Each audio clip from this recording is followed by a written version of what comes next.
Conclusion de la concertation politique. Initiée par le président de la République, son Excellence Ali Bongo Ondimba, dans son discours à la Nation en décembre dernier, la concertation politique a rendu son verdict ce 23 février 2023. Il en ressort que désormais, le retour du scrutin est à un seul tour.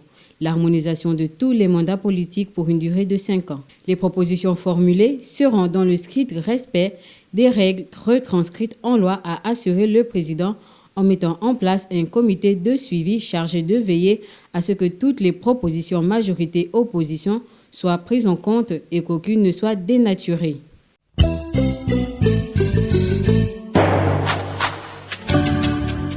Une assemblée générale s'est tenue ce 23 février 2023 au sein du ministère des Eaux et Forêts, initiée par le professeur Lee White.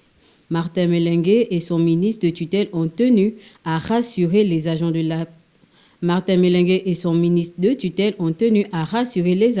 sur la prise en compte de leurs revendications par le gouvernement et sur l'importance de la bonne organisation d'un tel événement, celui du One Forest Summit. Après concertation, de manière exceptionnelle, il est décidé de la suspension du mouvement de grève du 23 février au 6 mars prochain, a informé Maurice Mvé-Akwe, secrétaire général adjoint et chargé de la communication du SINAPEF.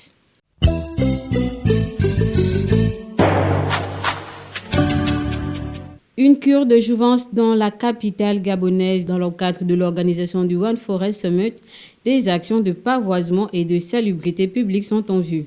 Les services publics ont été saisis par le ministre de l'Intérieur, Lambert Noël Mata, afin de procéder à l'embellissement de la ville par la collecte d'ordures pour la société Clean Africa et la libération de l'espace public occupé anarchiquement, ce qui est du ressort des forces de police.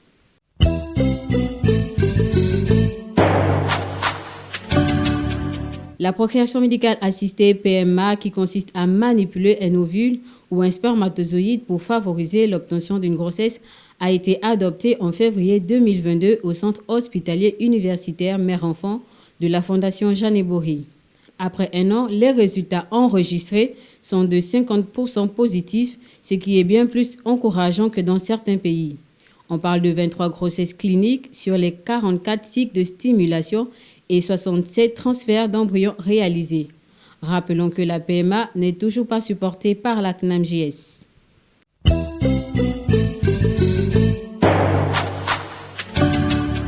Clôturé le 13 janvier dernier, les inscriptions aux examens scolaires 2022-2023 ont été rouvertes à titre exceptionnel, a annoncé le ministre de l'Éducation nationale, Camélia Tuntum-Leclerc.